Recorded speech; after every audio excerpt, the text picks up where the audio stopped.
వేదిక మీద ఉన్న ఇతర మిత్రులు, ఎందుకనంటే మనం సభలో ఇంతమంది హాజరయ్యారు కాబట్టి పెద్దలు వాళ్ళ సహకారంతో మనం రాబోయే కాలంలో అనేక సమస్యలు పరిష్కరించుకోవాల్సి ఉంటది.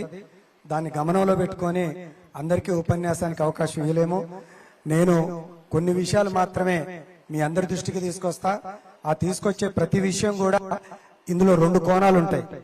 ఒకటి, ఇప్పుడున్న ప్రభుత్వం ఏదైతుందో ఆ ప్రభుత్వం చేయాలి, ఆ ప్రభుత్వం చేయకపోతే వేదిక మీద మనకు నలుగురు అత్యంత ముఖ్యమైన వ్యక్తులు వచ్చినారు.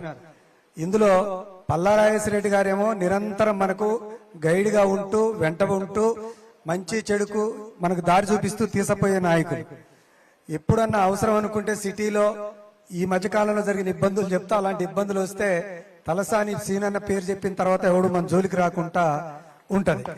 అదే రకంగా ఇక విధానాల వైపు వచ్చినప్పుడు అది న్యాయం, కార్మిక వర్గానికి కంపల్సరీ ఇది చేయాల్సిందే అంటే తిరుగులేని నాయకులు మనకు హరీష్ గారు ఉన్నారు.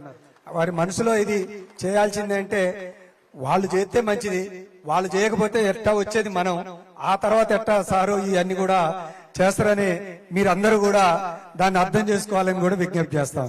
మనం ఏ న్యాయమైన అంశం ముందుకు పెట్టినా అదే రకంగా ఈ హైదరాబాదే కుల మతాలకి అనేక ఐక్యతలకు కారణం.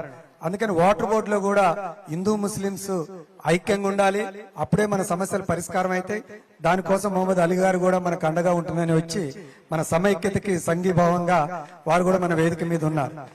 కాబట్టి వారికి మీ అందరికి కూడా పేరు పేరున ధన్యవాదాలు తెలియజేస్తున్నాను. నేను భారీ ఉపన్యాసం చెప్పడానికి ప్రయత్నం చేయను. ఎందుకనంటే ఉపన్యాసం రోజు నేను చెప్తున్నా, పెద్దవాళ్ల ముందు నేను ఉపన్యాసం చెప్పాలని మీరు కూడా ఎక్స్పెక్ట్ చేయబాక.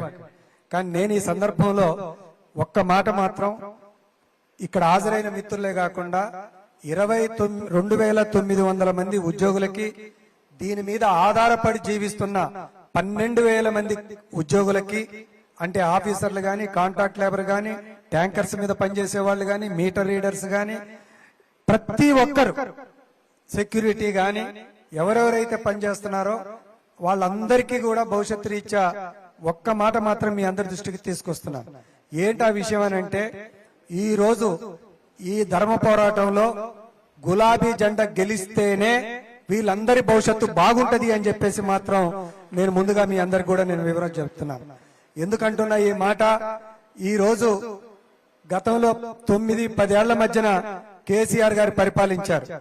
ఆయన పరిపాలనలో తప్ప రేవంత్ రెడ్డి అధికారంలోకి వచ్చిన తర్వాత కార్మిక ఉద్యోగులకి ఒక్క ప్రయోజనం కూడా రాలేదు అని చెప్పేసి నేను మీ అందరికి కూడా విజ్ఞప్తి చేస్తున్నా. సార్, మీరు వేదిక మీద ఉన్న పెద్దలకు కూడా విజ్ఞప్తి చేస్తున్నా. నిన్న కార్మిక శాఖ మంత్రి ఇక్కడికి హాజరయ్యిండు. ఆయన ఓ మాట చెప్పిండు. ఆయన ఏం చెప్పిండంటే, బీఆర్ఎస్ ప్రభుత్వం ఉన్నప్పుడు కనీస వేతనాలు పెంచలేదు, మేము పెంచాము అని చెప్పాడు. కానీ అనేక మంది ఆర్టికల్స్ రాశారు, మేము కూడా చెప్పాం, అనేక మంది అధ్యయనం చేశారు. రేవంత్ రెడ్డి పెద్ద మోసం చేశాడు. ఆ మోసం ఏంటంటే, మనం గతంలో పెంచిన కనీస వేతనాలు సగటున 3,000 రూపాయలు 1,10,00,000 మందికి తగ్గించి జీవో ఇచ్చిండు అని చెప్పేసి ఈ సందర్భంగా మీకు వారికి అందరికి కూడా నేను విజ్ఞప్తి చేస్తా ఉన్నాను. అదొక్కటే కాదు, ఇక్కడికి వచ్చినారు, మేము బోర్డు ప్రైవేటీకరణ జరగబోతా ఉంది. ఈ బోర్డులో దీని దిశపై జిహెచ్ఎంసీలో కలుపుతున్నారు. కలిపితే ఇక్కడున్న ఉద్యోగులకు నష్టం ఏంటంటే, వీళ్ళు అనేక మంది ప్రమోషన్ సిస్టమ్ లో ఉంటారు. ఆ ప్రమోషన్ సిస్టమ్ దెబ్బతింటది. వీళ్ళందరికీ ఓటీ సిస్టమ్ ఉన్నది, ఓటీ పోతది, సరెండర్ లీవ్లు అది పోతది, యూనిఫామ్ పోతది, అలవెన్సెస్ పోతాయి. ఇవన్నీ అనేకం సాధించుకున్న సౌకర్యాలు జిహెచ్ఎంసీలో కలవడం ద్వారా పోతాయి అని చెప్పేసి ఈ సందర్భంగా తెలియజేస్తూ, అందుకని వాటర్ బోర్డులో ఉన్న ఉద్యోగ మిత్రులు, కార్మికులు అందరూ కూడా ఇవాళ మేము దీన్ని వ్యతిరేకిస్తున్నాం అని చెప్పేసి హరీష్ రావు గారికి, మిగతా శ్రీనివాస్ యాదవ్ గారికి, పల్లా గారికి, మహమ్మద్ అలీ గారికి విజ్ఞప్తి చేస్తా ఉన్నాం. అదే రకంగా మరొక అంశం, ఇక్కడ ఉన్న బోర్డులో ఈ రోజు చాలా మందికి కూడా పిఆర్సీ రాలేదు. పిఆర్సీ రేవంత్ రెడ్డి మాట్లాడేటప్పుడు ఒక మాట చెప్పినాడు. రేవంత్ రెడ్డి ఏం చెప్పినాడు, నేను అధికారంలోకి వస్తే ఒకటి పక్క కూర్చోరు, నేను క్లుప్తంగా మాట్లాడి స్టేట్మెంట్ చెప్పేసేసి, ఆయన మాకు పిఆర్సీ ఇస్తానన్నాడు, నేటి వరకు పిఆర్సీ రాలే, తను వేదిక మీద మాట్లాడినప్పుడు మేనిఫెస్టోలో 3 డిఏలు ఉన్నాయి, ఈ 3 డిఏలు రాగానే అమలు చేస్తున్నాడు. కానీ ఇప్పుడు 6 డిఏలు అయినాయి, వాటిని కూడా అమలు చేయడం లేదు. ఈ బోర్డు 7 రెట్లు పెరిగింది. ఈ బోర్డు ఏర్పడ్డ కానించి ఈ రోజు ఓఆర్ఆర్ పరిధిలోకి పోతే దీని పరిధి, దీని కనెక్షన్లు, దీని యొక్క పని విధానం 7 రెట్లు పెరిగింది. కానీ ఉద్యోగుల సంఖ్య మాత్రం 6,500 నుంచి 2,900కు తగ్గింది. ఫలితంగా విపరీతమైన పరిభారం పెరిగింది. అంతేకాదు ఇక్కడ దాదాపు ఈ కాంగ్రెస్ గవర్నమెంట్ వచ్చిన తర్వాత పర్మనెంట్ గాని అవుట్ సోర్సింగ్ సిస్టమ్ లో గాని ఒక్క ఉద్యోగులు కూడా పెట్టుకోవడం లేదు. పనిని పెంచుతున్నారు, ఉద్యోగుల సంఖ్యను పెంచట్లేదు. కాబట్టి చాలా ఇబ్బందులు అవుతా ఉన్నాయి. వీటిని అంతేకాకుండా మహిళా ఉద్యోగులు చాలా మంది ఉన్నారు. ఆ మహిళా ఉద్యోగులకు సంబంధించిన విషయంలో పట్టించుకోవడం లే. అవుట్ సోర్సింగ్ కాంట్రాక్ట్ ఉద్యోగులు ఉన్నారు, వెట్టి చాకిరి చేపిస్తున్నారు వాళ్ళ చేత. మరీ విచిత్రం ఏంటంటే ఇటీవల కాలంలో కొంతమంది టీఎస్పీఎస్సీ ద్వారా జాయిన్ అయినారు. వాళ్ళందరూ కూడా బాగా చదువుకొని డిగ్రీలు పూర్తి చేసి ఇక్కడికి వచ్చినారు. వాళ్ళకి ఇక్కడ సరైన ఉద్యోగాలు ఖాళీగా అంటే నింపని కారణంగా వాళ్ళ చేత చేయకూడని పనులన్నీ కూడా చేయిస్తున్నారు. అదే ఖాళీలన్నీ పూర్తి చేసినట్టయితే జాబ్ షార్ట్ ప్రకారంగా ఎవరి పని వాళ్ళు చేయటానికి ఉంటది. అంతే ఇట్లా చెప్పుకుంటూ పోతే దాదాపు 42 సమస్యలు మేనిఫెస్టోలో మేము పెట్టాం. చివరిగా సమయం వర్షం రీత్యా ఒక్క మాట మాత్రం మీ దృష్టికి తీసుకొస్తాను. మన గవర్నమెంటే ఇక్కడ హెల్త్ కార్డు ఇచ్చింది. ఆ హెల్త్ కార్డు మనం ఫ్రీగా ఇచ్చాం. ఇప్పుడు గవర్నమెంట్ ఏం చెప్తుందంటే ఒక కుట్ర పండింది. 1.5% ఉద్యోగుల జీతం నుంచి కట్ చేసి 1.5% వాళ్ళు జమ చేసి ఒక ట్రస్ట్ ని ఏర్పాటు చేసి దానితోటి ఆరోగ్యం చూస్తామని చెప్తున్నారు. ఇప్పటికే ఆరోగ్యశ్రీ డబ్బులు కట్టక ఏ హాస్పిటల్లో చూడటం లేదు.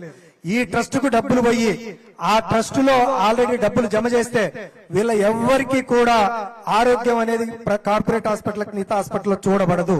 ఇప్పటికే ఆల్రెడీ వాళ్ళు గొడవ చేస్తున్నారు. ట్రస్ట్ ఏర్పడలే, ఈ నెల జీతంలో మాత్రం జీతం కట్ చేశారు. జీతం కట్ చేసి డబ్బులు మాత్రం పోగేసుకున్నారు. ఈ రకంగా ఉద్యోగులకు జీతాలు పెంచాల్సింది పోయి వచ్చే జీతాలు కట్ చేసుకునే ప్రయత్నం ఈ ప్రభుత్వం చేస్తుంది అని చెప్పేసి తమ దృష్టికి నేను తీసుకొస్తున్నాను. అందుకని ఈ రోజు అత్యంత కీలకమైన సమస్య, ఈ బోర్డులో అనేక మంది ఇక్కడ జాయిన్ అవుతున్నారు. వాళ్ళందరికీ కూడా ప్రమోషన్లు రావాలి అని అంటే అప్గ్రేడేషన్ కావాలి. ఆనాడు సీఎం కేసీఆర్ గారు, మున్సిపల్ శాఖ మంత్రిగా ఉన్న కేటీఆర్ గారు మమ్మల్ని అడిగి అప్గ్రేడేషన్ ఫైల్ తీసుకురమ్మంటే దాన్ని తయారు చేసి దానకిషోర్ గారి తోటి దాన్ని సెక్రటేరియట్ దాకా తీసుకెళ్లాం. ఈ గవర్నమెంట్ వచ్చిన తర్వాత ఒక్క అడుగు కూడా అప్గ్రేడేషన్ ఫైలు అది ముందుకు పోవడం లే. అందుకని వీటన్నింటిని కూడా పరిష్కారం చేసుకోవాల్సింది ఉంది. ఇంకొక చివరికి ఒక సమస్య, ఎందుకంటే ప్రతిదీ కూడా చాలా తీవ్రమైన సమస్య ఉంది. ఇక్కడ నూతన పెన్షన్ స్కీమ్ వచ్చిన తర్వాత జాయిన్ అయిన వాళ్ళు ఉన్నారు. వాళ్ళందరికీ గ్రాడ్యుయేటీ ఇవ్వాలి. గ్రాడ్యుయేటీ ఇవ్వాలని కేసీఆర్ గారి గవర్నమెంట్ జీవో ఇచ్చింది. కానీ ఆ జీవోని ఈ గవర్నమెంట్ అమలు చేయడం లే. అనేక మంది రిటైర్మెంట్ అయిపోయినారు. వాళ్ళకి రిటైర్మెంట్ డబ్బులు ఇవ్వడం లే. బయట రిటైర్మెంట్ డబ్బులు ఇవ్వట్లే, మా బోర్డులో కూడా రిటైర్మెంట్ డబ్బులు ఇవ్వడం లే. ఏది మాట్లాడబోయినా కూడా డబ్బులు లేవు. చివరికి ఎంత పరిస్థితి వచ్చిందంటే కేసీఆర్ గారి గవర్నమెంట్ సరే ప్రపంచం అంతా ఎంత దేశం అంతా రాష్ట్రం అంతా ఎట చేశారు, కేసీఆర్ గారు రాష్ట్రం ఎంత ఎట చేశారో మాకు తెలుసు. కానీ ఈ బోర్డులో కూడా ఒక్కనాడు జీతాలకు సతాయించలేదు. కానీ ఈ గవర్నమెంట్ వచ్చిన తర్వాత 30వ తారీఖు చివర గాని 31 చివర గాని జీతాలు ఇచ్చేది ఉండేది. కానీ ఆ జీతాలని ఈ గవర్నమెంట్ వచ్చిన తర్వాత 1వ తారీఖు మార్చి 1, 2, 3 ఇక లెక్కలేదు. ఆ రకంగా జీతాలను కూడా బీఆర్ఎస్ గవర్నమెంట్ ఇచ్చిన పద్ధతుల్లో ఇవ్వకుండా తమకిష్టం వచ్చినట్టుగా లేట్ చేసి ఇచ్చే పరిస్థితి కనపడతా ఉంది. అందుకోసమే మేము మీకు విజ్ఞప్తి చేసేది ఏంటంటే, మేము కొట్లాడతాం. మేము మా యూనియన్ గెలిచి ఈ యాజమాన్యానికి వ్యతిరేకంగా మేము కొట్లాడతాం. మీరు తప్పకుండా అండగా ఉండి రేపు రాబోయే కాలంలో మా సమస్యల పరిష్కారానికి చేదోడు ఓదాడుగా ఈ వేదిక మీద ఉన్న పెద్దలు అందరూ ఉండాలని చెప్పేసి నేను ముందు కామగారి యూనియన్ తరఫున పోటీ చేస్తున్న ప్రెసిడెంట్ గా మీకు విజ్ఞప్తి చేస్తా ఉన్నాను. అయితే మాకు ఇక్కడ ఉన్న కష్టాలు కూడా మీ ఒక్క మాటలో మీకు కష్టాలు చెప్పాలి.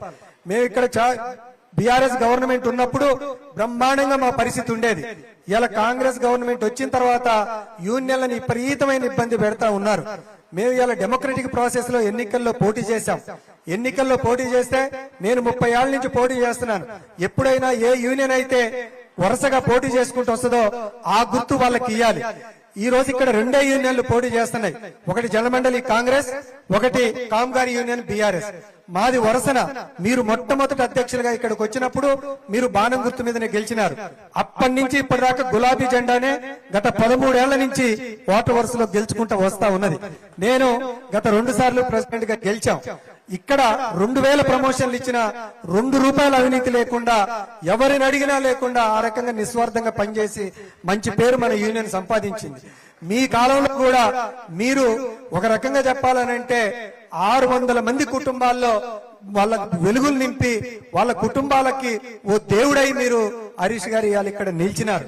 ఇవాళ అందుకని మేము మీకు విజ్ఞప్తి చేసేది ఏంటంటే, మమ్మల్ని ఎంత ఇబ్బంది పెడుతున్నారంటే గవర్నమెంట్ తోటి మాట్లాడుకొని ఇవాళ 6వ తారీఖు ఎలక్షన్లు అయితే 29వ తారీఖున మమ్మల్ని అడగకుండా, ఏ చట్టాలు పాటించకుండా నీ గుర్తు మారింది, నీకు చక్రం గుర్తు ఇస్తున్నాం అని చెప్పేసి వాళ్ళు ఇష్టం వచ్చినట్టే వాళ్ళకు రాశారు.